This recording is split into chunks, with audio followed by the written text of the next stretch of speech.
बुरहानपुर जिले के शनिवारा, सिंदीपुरा, बुद्धवारा, रोशन चौक आदि जगहों पर पुनः एक बार फिर जल भराव की स्थिति बनी है, जबकि नगर निगम ने लाखों रुपए खर्च कर जल भराव की स्थिति से निपटने के लिए भरसक कार्य भी किए होना बताया है। और निगम आयुक्त के किए गए दावों की यहां पोल खुल गई। निगम आयुक्त ने कहा कि कहीं भी जल भराव की स्थिति निर्मित नहीं होगी, लेकिन पहली बारिश में ही जगह जगह जल भराव नजर आए। बुरहानपुर जिले में जल भराव से निपटने के लिए नगर निगम ने लाखों रुपए खर्च किए। अब यह खर्च केवल दिखावा था, किंतु जमीनी हकीकत कुछ और ही बयां कर रही है।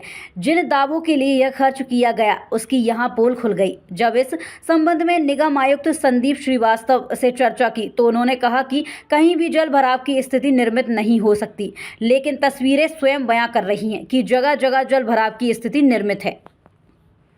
देखिए, पिछले 2 वर्षों से नगर निगम ने इस बात को बड़ी गंभीरता से लिया है और जो बॉटलनेक्स थे, जिन जगहों पे मतलब ऐतिहासिक रूप से बरसात के दिनों में पानी भरता था, वो सरदार पटेल वार्ड हो, बुधवारा रोड हो, अड्डे की मस्जिद के सामने हो, शनिवारा चौक हो, कड़वी सा नाला वाला एरिया जो शिकारपुरा गेट के अंदर का, तो इन तीनों जगहों पे SDMF state disaster mitigation fund से बड़े नालों का निर्माण चल रहा है अभी।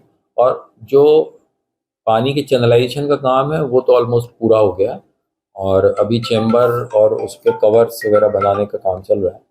तो मेरा पूरा विश्वास है कि इस वर्षा काल में इन सभी जगहों पे जहां पिछले कई वर्षों से जलभराव की स्थिति बनती थी, इनमें से किसी भी स्थान पर जलभराव की स्थिति नहीं होगी।